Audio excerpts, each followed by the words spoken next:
اعوذ باللہ من الشیطان الرجیم بسم اللہ الرحمن الرحیم۔ خواتین و حضرات السلام علیکم ورحمۃ اللہ وبرکاتہ و مغفرتہ۔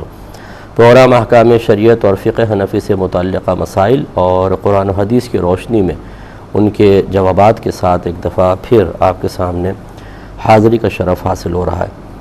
پہلا کچھ اور پھر کویسچنز ہیں۔ ایک کویسچن یہ ہے کہ جو معراج کی رات ہے اس میں جاگنا، عبادت کرنا اور پھر اگلے دن روزے کا اہتمام کرنا، اس کی کیا شرعی حیثیت ہے؟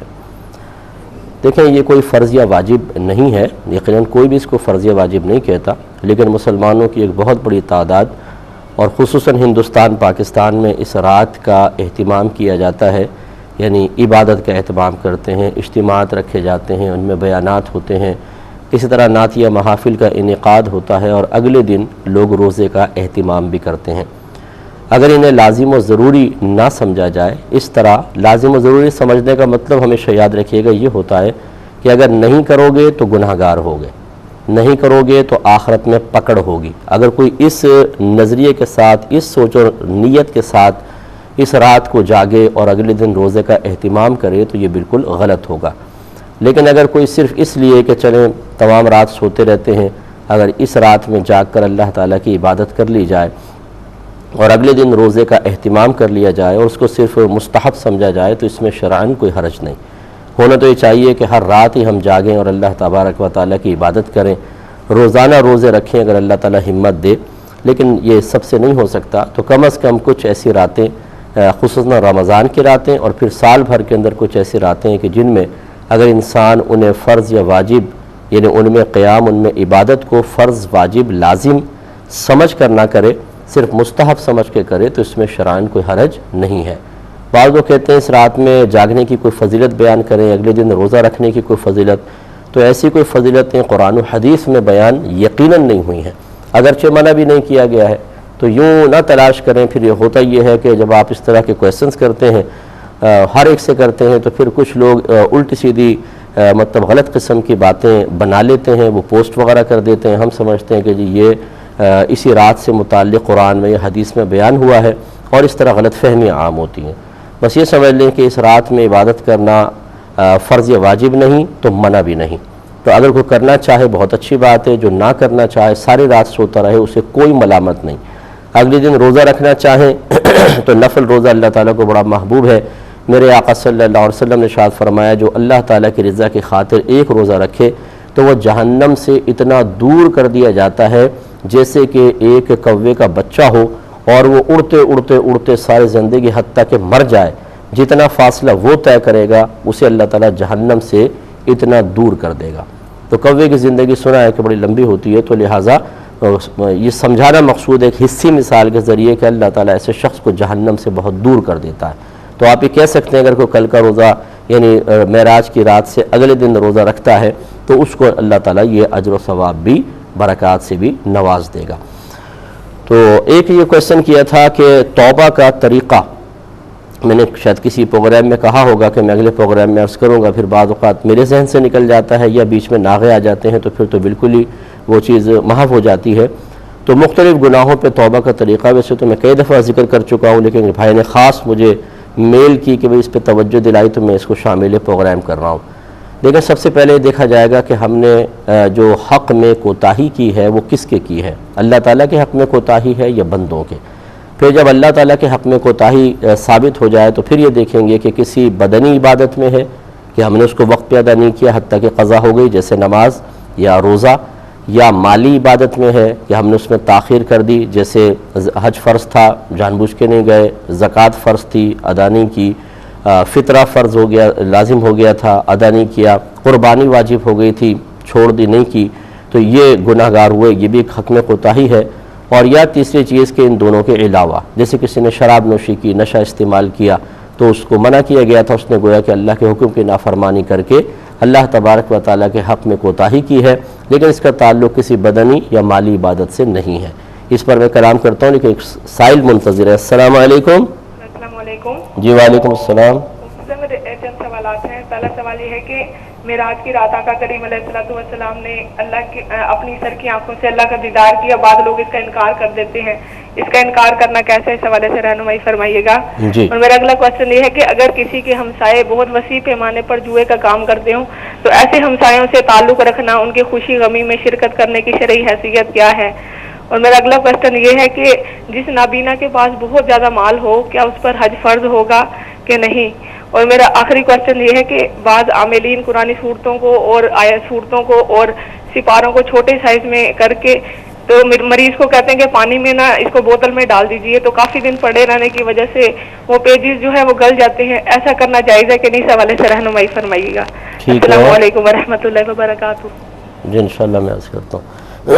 ایک اور کالر ہے. السلام علیکم. السلام علیکم. جی وعلیکم السلام. جیسے اپنا پہلا سوال یہ ہے کہ اس شخص مرغی کا مریض ہے, جب اسے دورہ پڑتا ہے تو نہیں, آپ کی آواز نہیں آ رہی, ایک منٹ ٹھہر جائیں, جب آواز آئے گی تو پھر میں سن سکتا ہوں. آواز نہیں آ رہی آپ کی. ہیلو جی بولیے. ایک شخص مرغی کا مریض ہے. مرغی کا جی, جب اسے دورہ پڑتا ہے تو کچھ سیکنڈ بعد ہی ہوش آ جاتا ہے, لیکن ہوش میں آنے کے بعد اسے اتنی زیادہ کمزوری ہوتی ہے کہ اس سے بغیر سہارے کے بیٹھا بھی نہیں جاتا, اور اس کا بلڈ پریشر اتنا زیادہ لو ہو جاتا ہے کہ اس سے اسے بے حد نیند آتی ہے. کئی گھنٹے یہی کیفیت رہتی ہے, مطلب اس دوران نہ وہ کھاتا پیتا ہے نہ کسی سے بات کرتا ہے, بس سوتا رہتا ہے. تقریباً 10-12 گھنٹے بعد وہ نارمل ہوتا ہے. تو اتنے گھنٹوں کی نمازوں کا کیا حکم ہوگا؟ ٹھیک ہے. اور اچھا, دوسرا سوال یہ ہے کہ خاتون کے جوڑوں میں سخت تکلیف ہے, لہٰذا وہ کرسی پر بیٹھ کر نماز پڑھتی ہیں. تو کسی نے ان سے کہا کہ آپ کرسی پر بیٹھ کر نماز نہ پڑھا کریں, زمین پر بیٹھ کر پڑھا کریں. تو انہوں نے کہا کہ میرے جوڑوں میں اتنی شدید تکلیف ہے کہ گھٹنے مڑتے بھی نہیں ہیں. تو وہ کہنے لگی کہ آپ ایسے اس طرح ٹوائلٹ میں بھی تو بیٹھتی ہی ہوں گی, چاہے تکلیف سے بیٹھی, تو آپ کو بیٹھ کے زمین پر ہی نماز پڑھنی چاہیے. تو کیا مطلب حکم ہوگا ان کی نماز؟ تیسرا سوال یہ ہے کہ میں نے سنا ہے کہ اگر کوئی کسی کو قرض دے تو جب تک رقم واپس نہ ملے اسے تو اتنے دن تک روزانہ اتنی ہی رقم صدقہ کرنے کا ثواب ملتا ہے جتنا قرض کیا ہے. کیا یہ بات صحیح ہے؟ جی. اور چوتھا سوال یہ ہے کہ اگر کوئی بہت زیادہ خوشحال نہ ہو لیکن کسی رشتے دار کو رشتے داری کے سبب قرض دینا پڑے, اور جب تک قرض واپس نہ ملے اس کا دل تنگ ہوتا رہے, وہ سوچے اچھا ہوتا قرضہ نہ دیتا, تو کیا تب بھی روزانہ صدقہ کرنے کا ثواب ملے گا؟ جی. اور بس شکریہ. السلام علیکم. ایک اور کالر ہے. السلام علیکم. وعلیکم السلام سر. جی وعلیکم السلام. سر کیسے مزاج ہیں؟ اللہ کا بڑا شکر. اچھا سر, میرے آپ سے 2 سوال ہے سر. ہاں بولے بیٹا. سر میرا پہلا سوال آپ سے یہ ہے کہ سر کچھ لوگ بالکل مانتے ہی نہیں ہیں کہ غصے کی حالت میں طلاق ہو جاتی ہے. کون ہے وہ لوگ, کون ہے سر؟ وہ ان کا نام تو میں نہیں بتا سکتا, پر کچھ لوگ ہیں جو کہتے ہیں کہ غصے کی حالت میں طلاق نہیں ہوتی. لوگ ہماری بات نہ مانے تو ہم ان کو کیسے منوائیں سر؟ اور کچھ لوگ یہ کہتے ہیں کہ حالت نشے میں بھی طلاق نہیں ہوتی, اور کچھ لوگ یہ کہتے ہیں کہ حالت حمل میں بھی طلاق نہیں ہوتی. ٹھیک ہے. اور سر بس یہی سوال, اس کا مسئلہ بتا دیں سر, یہ کیا چکر ہے؟ بڑا ٹینشن ہے آپ کو, اس کا میں بتاتا ہوں انشاءاللہ. تو آپ کی خدمت میں توبہ کا طریقہ عرض کر رہے تھے.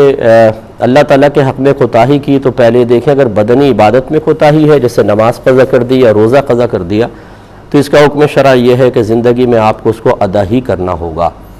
بدنی عبادت کوئی بھی کسی کی طرف سے نہیں کر سکتا. اور اگر بالفاظ ایسی صورتحال آ جائے کہ انسان اتنا لاغر کمزور بوڑھا ہو جائے کہ ادا نہیں کر سکتا, تو پھر اس کا فدیہ ادا کر دے. وہ نماز روزے کا تقریباً 100 روپے ایک نماز یا ایک روزے کا فدیہ ہوتا ہے. اور اگر وہ فدیہ بھی ادا زندگی میں نہ کر سکا تو پھر مرتے وقت اگر مال چھوڑ کر جا رہا ہے تو اپنے مال میں وصیت کر کے جانا واجب ہے کہ میرے اس مال سے روزوں کا فدیہ ادا کر دیا جائے. نماز کا بھی کر دیں تو بہت بہتر ہے. ویسے حدیث میں روزے کے فدیے کا ذکر ہے. دلالت النص سے علماء نے نماز کے فدیے کی ادا کا بھی حکم ارشاد فرمایا ہے. دوسرا, اگر مالی عبادت میں کوتاہی کے مرتکب ہوئے ہیں تو آپ جانتے ہیں کہ مالی عبادت کبھی بھی قضا نہیں ہوتی ہے. اس کا وقت ساری زندگی ہوتا ہے, لیکن اس میں جس وقت ادا کرنا چاہیے اس میں تاخیر کرنے کی بنا پہ انسان گناہگار ہوتا ہے. لہذا ایک تو اس تاخیر پر گناہ کی معافی اللہ تعالیٰ کی بارگاہ میں مانگنی ہوگی, اور پھر اس زکوٰۃ وغیرہ کو ادا بھی کرنا ہوگا حساب کتاب کر کے. اور یہ ہمیشہ یاد رکھیں کہ یہ جو اور اس طرح نماز قضا میں, روزہ قضا میں بھی اللہ کی بارگاہ میں توبہ بھی کرنی ہوگی, صرف ادائیگی کافی نہیں ہے. اور توبہ کا مطلب اس کی اصل شرط ہے ندامت. آدمی نادم ہو, شرمندہ ہو, پشیمان ہو, اس کی حالت سے بھی یہ چیز ظاہر ہوتی ہو. اور پھر دل میں پختہ ارادہ کہ آئندہ یہ گناہ کبھی بھی نہیں کروں گا، اور یہ ارادہ فقط اللہ تبارک و تعالیٰ کے خوف کی وجہ سے ہو، جب یہ شرائط جمع ہوتی ہیں تو پھر انسان کا گناہ معاف ہوتا ہے۔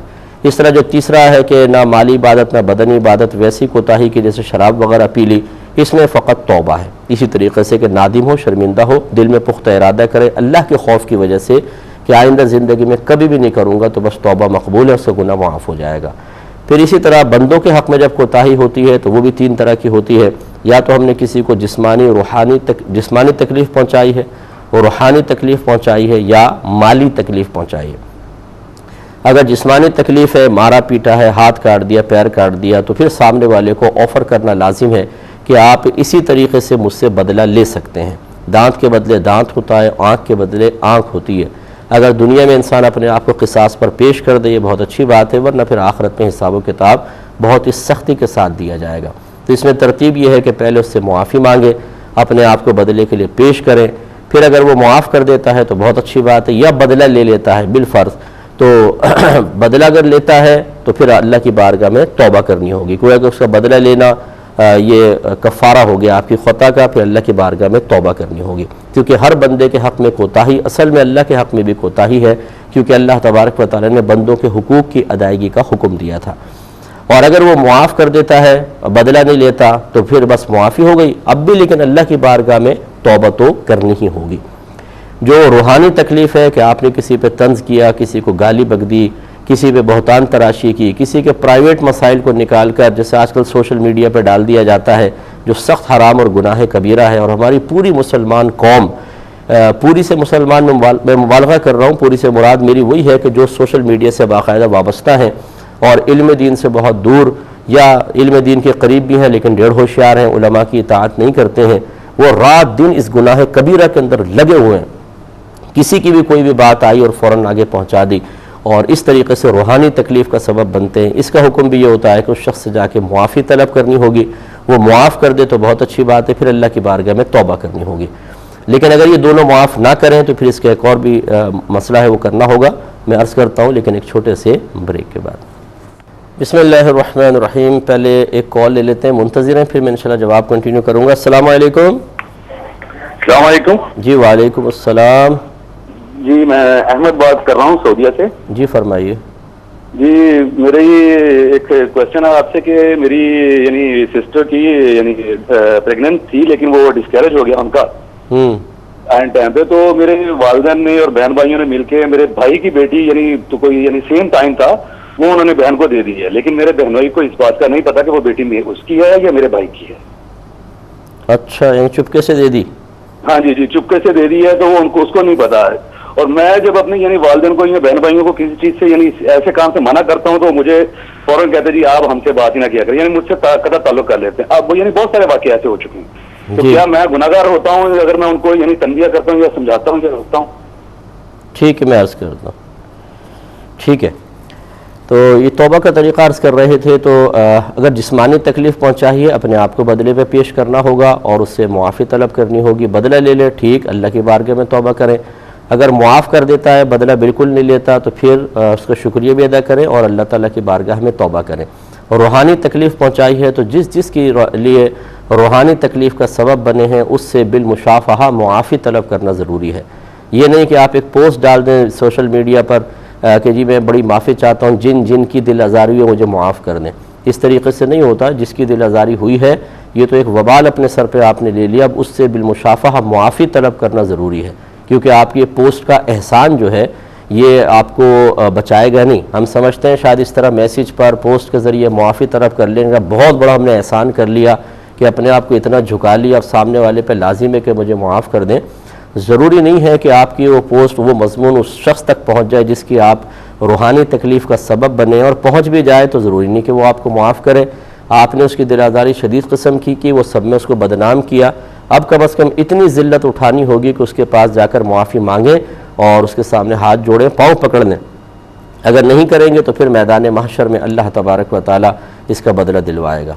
اسی طریقے سے اچھا اب اس سے آپ نے معافی طلب کی، معاف کر دیا، بہت اچھی بات ہے، اللہ کی بارگاہ میں توبہ کریں۔ اگر یہ دونوں معاف نہیں کرتے، اسی طرح تیسرے کو پہلے لے لیتے ہیں کہ کسی کے مال میں کوتاہی کے مرتکب ہوئے ہیں، قرض لیا تھا دبا لیا، امانت لی تھی اس کو دبا لیا، اسی طرح جو گری پڑی چیزیں مل جاتی ہیں یہ مسلمان بھائی بہن کی ہوں تو یہ امانت کی حیثیت رکھتی ہیں، وہ اٹھا کر کھا گئے ہیں۔ اسی طرح وراثت دبائی ہوئی ہے اور خوب کھا رہے ہیں، یا کسی کے کاروبار پہ غصب کہتے ہیں، قبضہ کر لیا، کسی مکان پہ قبضہ کر لیا اور اس کو سیل آؤٹ کر کے اور خوب پیسہ کما لیا، تو ان تمام صورتحال میں اس شخص کو وہ تمام مال دینا لازم ہوتا ہے، واجب ہے کہ اتنا مال اس کو واپس کرے، اور اگر مال ادا کرنے پہ قدرت نہیں ہے تو اس سے معاف کروانے کی کوشش کریں کہ وہ معاف کر دے۔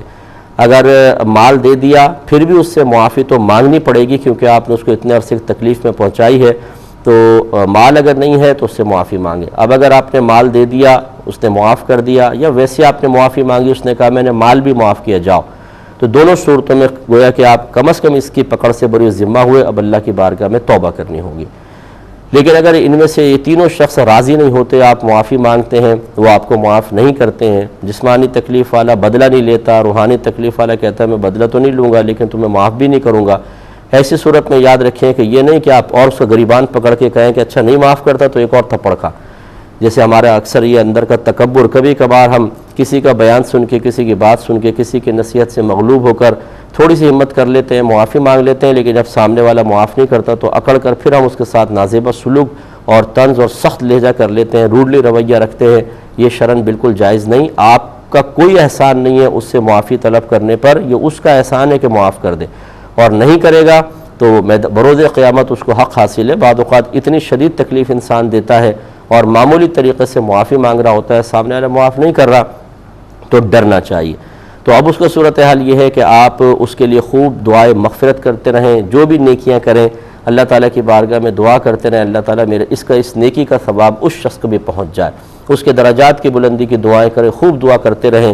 امید ہے اللہ تعالیٰ کی ذات پاک سے کہ میدان محشر میں اللہ تعالیٰ اسے آپ سے راضی فرما دے گا۔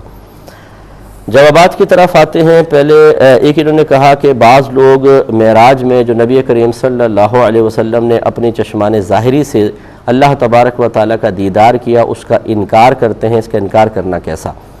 دیکھیں چونکہ دیدار الہی احادیث سے ثابت ہے، حضرت ابن عباس رضی اللہ تعالیٰ عنہ کی روایت کے مطابق سرکار نے 2 مرتبہ اللہ تعالیٰ کو ظاہری آنکھوں سے اپنے دیکھا ہے، تو چونکہ حدیث میں ہے تو اس کا اگر کوئی انکار پرٹیکولر اس حدیث کا انکار کر دیتا ہے تو معاذ اللہ اس کو کافر تو نہیں کہیں گے، اس کو زیادہ زیادہ آپ یہ کہہ سکتے ہیں کہ چونکہ جمہور علماء کا مذہب یہی ہے کہ نبی کریم صلی اللہ علیہ وسلم نے اپنی چشمان ظاہری سے اللہ تعالیٰ کو دیکھا، تو ان کی مخالفت کی وجہ سے یہ تھوڑا سا گمراہ ہے، لیکن اس میں کوئی شدت سختی کرنے کی حاجت نہیں ہے۔ اور یہ جو روایت پیش کرتے ہیں کہ سیدہ عائشہ صدیقہ رضی اللہ تعالیٰ عنہا نے فرمایا کہ جس نے یہ کہا کہ نبی کریم صلی اللہ علیہ وسلم نے اپنے رب کو دیکھا اس نے بہت بڑا جھوٹ باندھا، کیونکہ کوئی آنکھ اللہ تبارک و تعالیٰ کو نہیں دیکھ سکتی، لا تدرکہ الابصار، پھر وہ آیت سیدہ عائشہ صدیقہ رضی اللہ تعالیٰ عنہا نے پڑھی۔ تو اس حدیث کو پیش کرتے ہیں کہ دیکھیں سیدہ عائشہ تو منع کر رہی ہیں، سوال یہ پیدا ہوتا ہے کہ سفر معراج کب ہوا تھا اور اس وقت سیدہ عائشہ صدیقہ رضی اللہ تعالیٰ عنہا کی عمر مبارکہ کتنی تھی، ذرا یہ بتائیے۔ تو اس وقت تقریباً آپ 3 سال یا 4 سال کی ہوں گی، اتنی چھوٹی عمر تھی۔ دوسری بات یہ ہے کہ نبی کریم صلی اللہ علیہ وسلم نے اگر اس رویت کا اپنی زبان سے انکار کر کے سیدہ عائشہ صدیقہ رضی اللہ تعالیٰ عنہا کو بتایا ہوتا تو جب آپ سے پوچھا گیا کہ کیا سرکار نے اللہ تعالیٰ کو دیکھا، اور جواب میں سیدہ عائشہ نے فرمایا کہ جس نے ایسا کہا اس نے جھوٹ کہا، تو وہ فوراً اس حدیث کو پیش کرتی ہیں کہ مجھے تو خود نبی کریم نے بتایا کہ ایسا نہیں ہوا، ایسا نہیں ہوا، بلکہ انہوں نے اپنے قیاس اپنے اجتہاد سے ایک آیت سے استدلال کیا ہے کہ دیکھیں اللہ تعالیٰ فرماتا ہے کوئی آنکھ اس کو نہیں دیکھ سکتی، لہٰذا معلوم ہوا کہ سرکار صلی اللہ علیہ وسلم نے دیدار نہیں کیا ہے۔ یہ ہے آپ کا اپنا اجتہاد، اپنا قیاس، جبکہ ابن عباس رضی اللہ تعالیٰ عنہما جو حدیث بیان کر رہے ہیں وہ نبی کریم صلی اللہ علیہ وسلم سے سن کر اور آپ کی طرف منسوب کر کے بیان کر رہے ہیں۔ تو جب ایک طرف ایک صحابی کا قیاس اور اجتہاد اور ایک طرف حدیث ہو تو حدیث کو فوقیت ہوتی ہے۔ پھر سیدہ عائشہ صدیقہ رضی اللہ تعالیٰ نے تو ویسی چھوٹی، اور پھر گھر میں خاتون تھیں، گھر میں تھیں، اور صحابہ کرام علیہم رضوان باہر تھے، اور نبی کریم صلی اللہ علیہ وسلم نے معراج کی جتنی بھی احادیث آپ دیکھ لیں وہ صحابہ کرام کے سامنے، لوگوں کے سامنے بیان فرمائیں۔ گھر سے حدیث کوئی ثابت نہیں ہے، یعنی اس طرح تفصیل سے کہ کوئی سرکار نے گھر میں جا کے بیان کیا اور وہاں سے وہ حدیث باہر آئی ہو۔ چنانچہ معلوم ہوا کہ سیدہ عائشہ صدیقہ رضی اللہ تعالیٰ عنہا کے سامنے وہ حدیث نہیں بیان ہوئی ہے، آپ اپنے قیاس سے کہہ رہی ہیں، جبکہ ہمارا عمومی قیاس یہ کہتا ہے کہ جب صحابہ کرام کے سامنے بیان کی تو چونکہ وہ انہوں نے سنا اور صحابہ کے مابین، مردوں کے مابین ہی سرکار نے کلام فرمایا تو ان کی گواہی زیادہ معتبر ہوگی۔ پھر اگر آپ تھوڑا سا نظر عمیق سے دیکھیں تو ان دونوں اقوال میں، دونوں چیزوں میں کوئی تفاوت نہیں، کوئی ٹکراؤ نہیں، کوئی اختلاف نہیں، کوئی تنافی نہیں ہے۔ وہ اس طریقے سے کہ ادراک جو ہے، ادراک اس کا مطلب ہوتا ہے احاطہ۔ جو یہ آیت کہہ رہی ہے کہ لا تدرکہ الابصار، کہ اللہ تعالیٰ کو کوئی آنکھ نہیں دیکھ سکتی، آپ ترجمہ اس طرح کر سکتے ہیں، لیکن جب آپ ٹیکنیکلی طور پر دیکھیں گے تو لا تدرکہ کا مطلب یہ ہوگا کہ کوئی آنکھ اللہ تبارک و تعالیٰ کی ذات کا احاطہ نہیں کر سکتی، یعنی اس طرح ہم اللہ تعالیٰ کو نہیں دیکھ سکتے کہ اس کی ذات پوری نگاہ کے دائرے میں آ جائے۔ جیسے یہ پین ہے، یہ میری نگاہوں کے دائرے میں پورا نظر آ رہا ہے، آپ کو بھی آ رہا ہوگا، لیکن اگر میں اپنا ہاتھ اپنی آنکھ کے بالکل سامنے کر کے دیکھوں تو ہتھیلی اب بھی نظر آئے گی، لیکن میری آنکھ کی روشنی یا میری آنکھ کی جو بینائی ہے وہ پوری ہتھیلی کا احاطہ نہیں کر رہی، نظر آ رہا ہے لیکن احاطہ نہیں ہے، ایک مختصر حصہ نظر آ رہا ہے۔ تو بس ان دونوں میں کوئی ٹکراؤ نہیں۔ نبی کریم صلی اللہ علیہ وسلم نے جو بیان فرمایا کہ میں نے اللہ تعالیٰ کی زیارت کی، اس سے مراد یہ تھا کہ اس طرح دیدار کیا کہ آنکھ نے احاطہ نہ کیا۔ اور میری والدہ سیدہ عائشہ صدیقہ رضی اللہ تعالیٰ عنہ جس رؤیت کا انکار کر رہی ہیں وہ رؤیت ہے کہ جس میں آنکھ اللہ تعالیٰ کی ذات کا احاطہ کر لے۔ تو آپ اندازہ کر لیں کہ رؤیت کا دونوں جگہ انکار نہیں ہے۔ اگر ادھر اقرار ہے تو وہ اقرار کے احاطے کے بغیر زیارت، اور سیدہ عائشہ جس دیدار کو منع کر رہی ہیں وہ ہے جو احاطے کے ساتھ ہو، تو لہذا تفاوت کوئی بھی نہیں ہے، دونوں میں تطبیق ممکن ہے۔ ایک انہوں نے فرمایا کہ کوئی پڑوسی ہیں وہ جوئے کا کاروبار کرتے ہیں تو ان کے ساتھ میل جول رکھنا، کھانا پینا، شادی بیاہ میں جانا کیا شرعی حیثیت رکھتا ہے؟ دیکھیں، اگر کوئی اعلانیہ طور پر گناہ کبیرہ کر رہا ہو، اس نے حیا کا پردہ اپنے چہرے سے ہٹا دیا ہو، تو ہماری شریعت کا تقاضا یہ ہے کہ اس کا سوشل بائیکاٹ کیا جائے، یعنی اسے اس کے گناہ کا احساس دلایا جائے، خصوصاً اس طرح کے مسائل میں۔ ویسے تو دیکھیں بے نمازی پن بھی اعلانیہ ہوتا ہے، غیبتیں بھی اعلانیہ طور پر ہو رہی ہیں۔ اب اگر ہم ہر ایک کا سوشل بائیکاٹ کرنے لگ جائیں تو یقینی سی بات ہے کہ بہت مشکل ہے، یہ گزارا کیسے ہوگا، اپنے گھر میں سوشل بائیکاٹ شروع ہو جائے گا۔ تو علماء نے فرمایا کم از کم ایسے گناہ کہ جو مطلب نگاہوں میں بہت بڑے اور معیوب اور برے سمجھے جاتے ہوں، اگرچہ بے نمازی پن بھی گناہ کبیرہ اور جوئے کا کام کرنا بھی گناہ کبیرہ ہونے میں دونوں برابر، لیکن معاشرے کی نگاہ میں اگر آپ غور کریں تو نماز کی قضا کا اتنا اس کو معیوب نہیں سمجھا جاتا، جبکہ جوا، زنا کرنا اعلانیہ طور پر یہ بہت برے سمجھے جاتے ہیں۔ اس کا مطلب یہ ہوا کہ نماز قضا کرنا بہت بڑا گناہ، بہت بڑا وبال، بہت بڑی بے حیائی، لیکن ایک ایسا جسے عوام بھی بہت برا سمجھ رہے ہو اسے کرنا، اس کا مطلب ہے کہ نہ اللہ تعالیٰ کی پرواہ ہے اور نہ مخلوق کی پرواہ ہے۔ تو کم از کم ایسے لوگوں کا ضرور بائیکاٹ کرنا چاہیے، جسے 3 طلاقوں کے بعد کہیں سے فتوے لے کر اور میاں بیوی ساتھ رہ رہے ہوں اور ایک حرام زندگی گزار رہے ہوں، ان کا بھی سوشل بائیکاٹ کرنا بہت ضروری ہے۔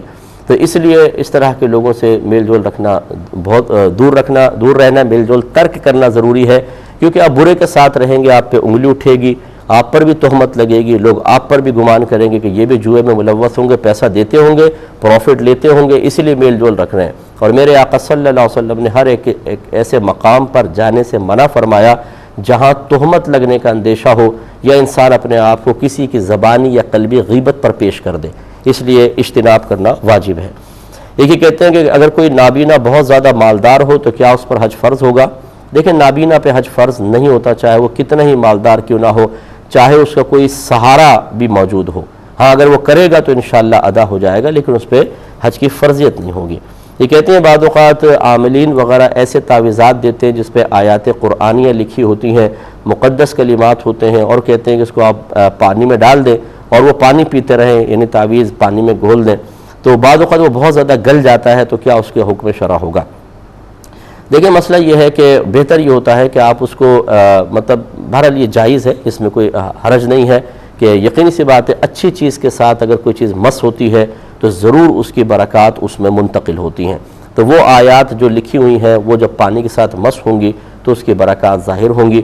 خود یہ ام المومنین ارشاد فرماتی ہیں کہ نبی کریم صلی اللہ علیہ وسلم کا ایک جبہ مبارکہ تھا، وہ ہمارے پاس تھا، جب کوئی بیمار ہوتا تھا تو ہم اسے پانی میں ڈبو کر وہ پانی پلاتے تھے شفا کے لیے، یعنی برکت اس کے جبے کی اس وہاں پہ منتقل ہوتی تھی۔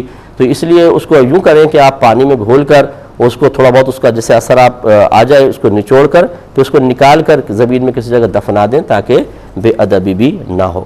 ایک مختصر سا مزید بریک لیں گے، ہمیں یقین ہے آپ ہمارے ساتھ رہیں گے۔ بسم اللہ الرحمن الرحیم. ایک کویسچن یہ کیا تھا کہ ایک شخص پر مرگی کا دورہ پڑتا ہے اور وہ اس میں بے ہوش ہو جاتا ہے. جب اس کو ہوش آتا ہے تو انتہائی نقاہت ہوتی ہے, بلڈ پریشر انتہائی لو ہوتا ہے, تو پھر وہ بستر میں بیچارہ گر جاتا ہے, اور اس کو جب نیند آتی ہے تو بہت ہی گہری آتی ہے, اور وہ بعض اوقات 10-10 12-12 گھنٹے سوتا رہتا ہے. اس دوران جو اس کی نمازیں قضا ہو جاتی ہیں, ان کے بارے میں کیا وہ گناہگار ہوگا؟ دیکھیں, جب کوئی ایسی شرعی مجبوری بن جائے کہ جس میں انسان واقعی اٹھ کر نماز ادا نہ کر سکے اور بالکل عالم ہوش سے بیگانہ ہو جائے, تو اس کو اللہ تعالیٰ یقیناً معاف فرمائے گا. یہ اس کی قدرت و اختیار میں نہیں ہے. ہاں یہ ضرور ہے جو گھر والے جو جاگے ہوئے ہیں وہ کم از کم ایک شرعی تقاضا پورا کریں کہ نماز کے ٹائم میں جب تھوڑا کم ٹائم رہ جائے تو اس کو تھوڑا اٹھانے کی کوشش کریں تاکہ وہ اٹھ کے نماز پڑھ لے. لیکن اگر غنودگی اتنی زیادہ ہے, وہ ایسا اس کا بیماری کا اثر ہے کہ وہ اس کو جگانے کے باوجود وہ اٹھ نہیں پاتا ہے اور اس کی آنکھ نہیں کھلتی ہے, تو امید ہے اللہ کی ذات پاک سے کہ اللہ تعالیٰ اس کو معاف فرمائے گا. اب اگر یہ بے ہوشی یعنی یہ تو خیر سونا ہے, بے ہوشی نہیں ہے, لیکن بالفرض اگر وہ سونا بھی ایسا ہو کہ اس پہ بے ہوشی کا غلبہ ہو جاتا ہے کہ آپ ہلائیں کچھ بھی ہوش میں نہ آئے, اگر 6 نمازوں کو گھیر لے تو وہ تو نمازوں کی ادائیگی بھی ساقط ہو جاتی ہے. لیکن یہ سونے کا چونکہ معاملہ ہے, عموماً اتنی بے ہوشی ہوتی نہیں ہے, وہ گہری نیند سو گیا ہے اور بلڈ پریشر لو ہونے کی وجہ سے, تو یہ ضرور ہے کہ وہ نمازیں اس پر لازم ہو جائیں گی, بعد میں اس کو قضا ادا کرنی ہوگی. لیکن کوشش حتی الامکان یہ کرے کہ اچھی طریقے سے علاج کروائے اور نمازوں کو وقت پر ادا کرنے کے لیے اس کا کوئی نہ کوئی اہتمام کرے. پھر بھی اگر نہیں ہو سکتا تو اللہ تعالیٰ معذور کو معاف فرماتا ہے. یہ کہتی ہیں خاتون جنہیں جوڑوں کی تکلیف ہے وہ کرسی پر بیٹھ کے نماز پڑھتی ہیں, تو کسی خاتون نے کہا ہے کہ آپ کے پر لازم ہے کہ چاہے تکلیف ہو آپ کو زمین پر بیٹھ کے ہی نماز پڑھنی ہوگی. لیکن یہ بالکل غلط کہا ہے, اس طریقے سے فتاویٰ جاری نہیں کرنا چاہیے. اللہ تعالیٰ خود قرآن پاک میں فرماتا ہے کہ لا یکلف اللہ نفسا الا وسعها, اللہ تعالیٰ کسی جان کو اس کی ہمت سے زیادہ آزمائش میں مبتلا کرتا ہی نہیں ہے. تو لہٰذا اگر کوئی بہن نیچے بیٹھیں تب بھی اس کو بیچاری کو تکلیف ہوتی ہے, شدید قسم کی, پاؤں موڑنے میں بہت اذیت ہوتی ہے, تو بالکل وہ کرسی پہ بیٹھ کے نماز پڑھ سکتی ہیں. اس طرح کے جبر و تشدد نہ کیے جائیں, اور اچھی طرح یاد رکھیں کہ جو بغیر علم کے فتویٰ دیتا ہے, فتوے کا مطلب یہ ہے کہ آپ قرآن یا حدیث کا حکم کسی کے سامنے بیان کریں, یا آپ یہ کہہ رہے ہیں کہ اللہ تعالیٰ اس کے رسول نے یہ فرمایا. تو جو اس طرح فتویٰ دیتا ہے بغیر علم کے, تو نبی کریم صلی اللہ علیہ وسلم یہ فرماتے ہیں کہ زمین و آسمان کے تمام فرشتے اس پہ لعنت کرتے ہیں. اگر مسئلہ آپ کو صحیح معلوم ہے, آپ نے کسی عالم سے سنا ہے, تو بعین ہی آپ اس کو بیان ضرور کر سکتے ہیں.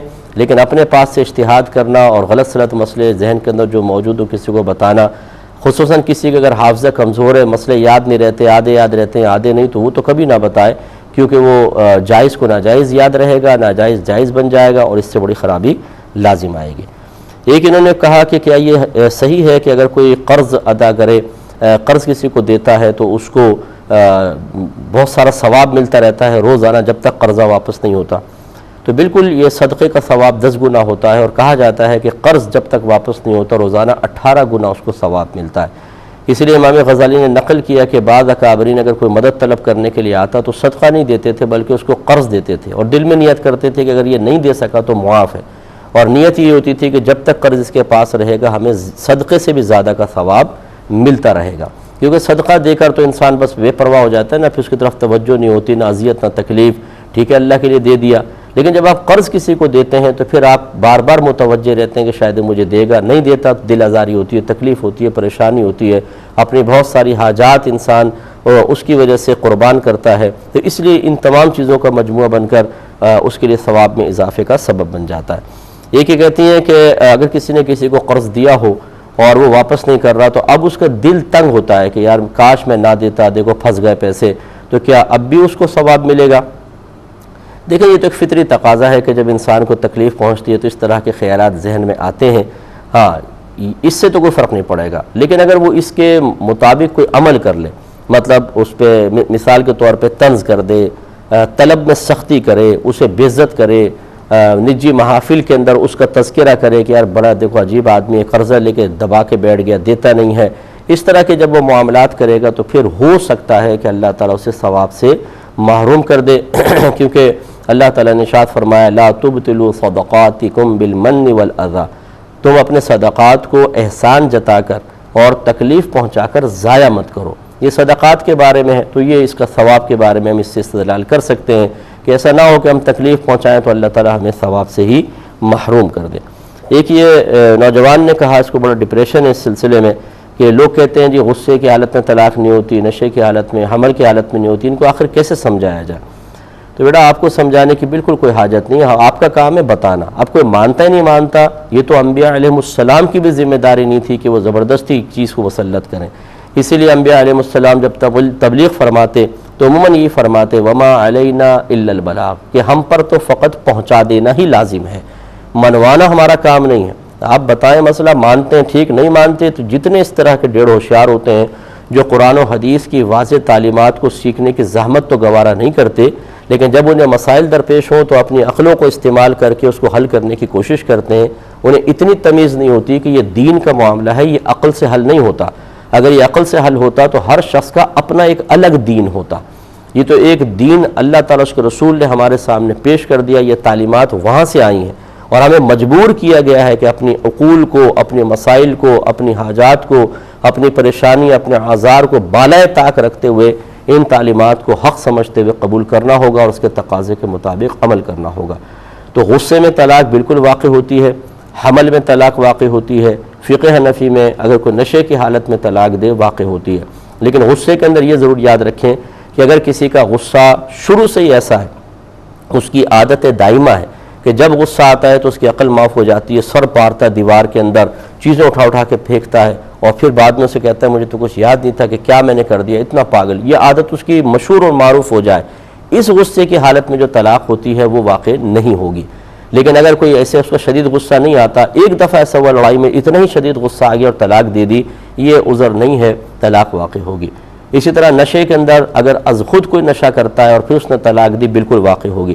لیکن اگر دوستوں نے دھوکے سے اس کو پلا دیا، کسی نے اس کو ایسی یا میڈیسن کوئی ایسی دی جس میں بہت زیادہ نشہ اس کے ذہن پہ چڑھ گیا اور پھر واقعی، اور نشے کی تعریف یاد رکھیں، ذہنی غنودگی کا نام نشہ نہیں ہے.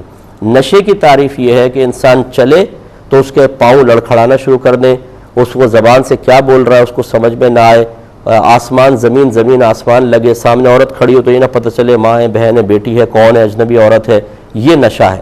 اس میں جو طلاق ہوتی ہے اگر دوستوں نے کیا یا میڈیسن وغیرہ سے آیا تو طلاق واقع نہیں ہوگی، لیکن از خود اگر کرتا ہے تو بالکل طلاق واقع ہو جائے گی. حمل میں طلاق واقع ہو جاتی ہے. یہ کہتے ہیں کہ ان کی بہن حاملہ تھیں، شاید ان کا بچہ ضائع ہو گیا، کہ دوسرے بہن یا بھائی کا بیٹی لے کر چپکے سے دے دی، یعنی بھابھی کی بیٹی اور بہن کی، دوسری بہن کی، اور بہنوں کو بتایا نہیں کہ بچی دے دی گئی ہے. تو کیا یہ صحیح ہے؟ یہ بالکل غلط ہے، بالکل حرام ہے. اس بچی کو باپ کی شفقت سے محروم کرنے کا کس نے حق دیا ہے؟ یہ بالکل غلط ہے اور یہ ناجائز ہے، شدید قسم کا ناجائز ہے. اور اسی طریقے سے اگر آپ منع کرتے ہیں اور پھر وہ آپ کی بات نہیں مانتے بلکہ آپ کو چپ کرانے کی کوشش کرتے ہیں تو مزید گناہ گار ہے. اس لیے اس طرح کی حرکات ہرگز نہیں کرنی چاہیے. اور جس ماں سے لے کر آپ نے دی ہیں اس ماں کی بھی تو کوئی آخر اپنی کچھ نہ کچھ خواہشات ہوں گی. یہ بعض اوقات بڑے ہمارے گھر کے ایسے ہوتے ہیں جو اپنے احکام اسی طرح مسلط کرتے ہیں، جو غیر شرعی احکام ہوتے ہیں وہ یہ سمجھتے ہیں شاید ماں باپ ہو جانا، دادا دادی، نانا نانی بن جانا یہ ہمیں شریعت کے دائرے سے باہر نکال دیتا ہے. اب ہم پر پابندی لازم نہیں ہے، چھوٹوں پہ پابندی لازم ہے، بالکل غلط ہے. اس پہ ذرا توجہ کرنی چاہیے. ایک یہ کویسچن کیا تھا کہ اگر یہ کسی نے موبائل میں ایسا سافٹ ویئر ڈاؤن لوڈ کر لیا کہ جو بھی کال آئے اس کی ریکارڈنگ ہو جائے تو کسی کی کال بلا اجازت ریکارڈ کرنے کی کیا شرعی حیثیت ہے؟ دیکھیں بالکل جائز نہیں ہے. بات امانت ہوتی ہے، بعض اوقات ایک آدمی نہیں چاہتا کہ میری بات کسی دوسرے تک پہنچے تو پہنچانا بھی غلط ہوتا ہے، اور اس بات کو کسی اس طرح محفوظ کر لینا کہ دوسروں تک اس کی اجازت کے بغیر پہنچنے کے امکانات پیدا ہو جائیں یہ بھی بالکل غلط ہوتا ہے. تو اگر میں اس کو ناجائز کہوں اور جتنا زیادہ پھر اس طرح کے بعض تو عام کالز ہوتی ہیں سامنے والا برا شاید نہ مانے، لیکن بعض ایسی بہرحال ہوتی ہیں کہ سامنے والے کو اگر پتہ چل جائے کہ آپ نے ریکارڈ کی ہے تو اس کی دل آزاری ہوگی، وہ ناراض ہوگا، وہ ڈسہارٹ ہوگا بہت زیادہ، بلکہ وہ کہے گا آپ نے امانت میں خیانت کی ہے، اب بلا اجازت کیسے کر لی؟ تو پھر انسان گناہ گار بھی ہوتا چلا جائے گا. اس لیے جو میرے بھائی بہن مجھے سن رہے ہیں اس طرح جو بغیر کسی کو بتائے اس کی ریکارڈنگ کر لیتے ہیں وہ شدید گناہ گار ہو رہے ہیں، انہیں اس پر توبہ کرنی چاہیے. ایک انہوں نے کہا کہ بعض اوقات کسی نجی محفل میں بیٹھے ہوتے ہیں، کوئی بات کر رہا ہے، اس کی بات کو ریکارڈ کر لیا یا اس کی ویڈیو بنا لیتے ہیں اور پھر اس کی اجازت کے بغیر سوشل میڈیا پر اپلوڈ کر دی جاتی ہے، اس کی کیا شرعی حیثیت ہے؟ تو دیکھیں یہ بھی وہی بات ہے کہ جب نجی محفل ہو رہی ہے اس میں اگر کوئی شخص نہیں چاہتا کہ میری بات کو ریکارڈ کیا جائے اور کسی اور تک پہنچایا جائے تو پھر اس کی بلا اجازت اس کو ریکارڈ کرنا بھی منع ہوگا اور بلا اجازت اپلوڈ کرنا بہت زیادہ منع ہوگا، کیونکہ نجی محفل میں انسان کچھ اور انداز سے بول رہا ہوتا ہے، غیر محتاط ہوتا ہے۔ جب انسان پبلک کے سامنے بات کرتا ہے کچھ اور انداز سے ہوتا ہے، تو اس لیے اس بیچارہ جب وہ بے پرواہ ہے، وہ کھل کر کوئی بات کر رہا ہے اور آپ اس کو ریکارڈ کر کے ڈال دیں تو یہ بہت بڑی امانت میں خیانت کا ارتکاب ہوگا اور ایسا شخص شدید گناہ گار ہے۔ اس لیے میں کہتا ہوں سوشل میڈیا پہ آپ ہر چیز نہ ڈالا کریں، کیونکہ ڈالنے کے بعد اس کو دوبارہ قابو میں کرنا ہے تو ناممکن ہے، گولی ہے جو نکل گئی، اب تو گئی کام سے، جتنا آگے پھیلتی چلی جائے گی آپ کے لیے گناہ جاریہ گناہ جاریہ گناہ جاریہ، اتنا شدید گناہ جاریہ ہے کہ کچھ انتہا نہیں۔ لیکن یہ ہمارے نوجوان بچے بچیاں سنتے نہیں ہیں، اور بلکہ نوجوان ہی کیا ہے تو بڑے بڑے لوگ اس میں اب بہہ گئے ہیں اور اپنے نام اعمال میں منوں کے حساب سے روزانہ گناہ لکھوا رہے ہیں اور کوئی پرواہ نہیں ہے، ان کے نام اعمال سیاہ ہو چکا ہے گناہوں سے، لیکن کوئی پرواہ نہیں ہے، پتہ اس وقت چلے گا جب موت کا جھٹکا لگے گا، اس وقت احساس ہوگا۔ ایک نوجوان نے پوچھا کہ ایسا سافٹ ویئر بنانا کہ جس کو صحیح بھی یوز کر سکتے ہیں، اس کا مس یوز بھی ہو سکتا ہے، تو کیا یہ جائز ہے بنانا؟ لیکن کسی بھی چیز کو اگر کوئی ایسی چیز ہو کہ وہ اس کا ایسا کوئی سافٹ ویئر ہو کہ مس یوز ہی ہوگا، مس یوز یا 99% مس یوز ہوگا، ایسا تو نہیں بنانا چاہیے، نہ کسی کو دینا چاہیے، غلط ہے۔ لیکن اگر مس یوز بھی ہے، پازیٹیو یوز بھی ہے، تو پھر کوئی حرج نہیں ہے، پھر یہ استعمال کرنے والے پر وبال ہے۔ آپ کی نیت یہ نہ ہو کہ یہ خراب استعمال ہو، آپ کی یہ نیت میں ایسا نہیں ہونا چاہیے، کیونکہ الامور بمقاصدہا، امور اپنے مقاصد کے ساتھ ہیں، یعنی جس نیت سے آپ کوئی عمل کریں گے اس پہ آپ کو ثواب بھی ملے گا، گناہ بھی مل سکتا ہے۔ اگر آپ کا ارادہ یہ ہو کہ اس میں تخریب کاری پھیلے سافٹ ویئر کے ساتھ تو پھر تو آپ گناہ گار ہوں گے، لیکن اگر اس کا اچھا اور برا دونوں طرح استعمال ہے اور آپ کی نیت نہیں ہے کہ کوئی اچھا برا استعمال کرے، آپ ایک چیز بنا کے پیش کرتے ہیں، اب کوئی مس یوز کرے گا وہ خود گناہ گار ہوگا۔ پروگرام کے وقت تقریباً ختم ہو چکا ہے، ای میل ہمیں آپ کر سکتے ہیں، میرے مفتی اکمل QTV2 والے ای میل ایڈریس پہ کر لیں، جو چل رہا ہے اس پر آپ کر لیں، جس میں آپ کو آسانی محسوس ہو۔ جواب دینے کی بھرپور کوشش کی جائے گی۔ اب اپنے میزبان کو، ہماری QTV کی پوری ٹیم کو اجازت مرحمت فرمائیں۔ آپ ہمارے لیے دعا کیجئے، ہم آپ کے لیے دعا گو ہیں کہ اللہ تبارک و تعالی ہم سب کو گناہ سے اور خصوصاً گناہ جاریہ سے بچنے کی توفیق عطا فرمائے، آمین۔ وآخر دعوانا ان الحمدللہ رب العالمین۔ میرے ورد لب ہے نبی نبی، میرا دل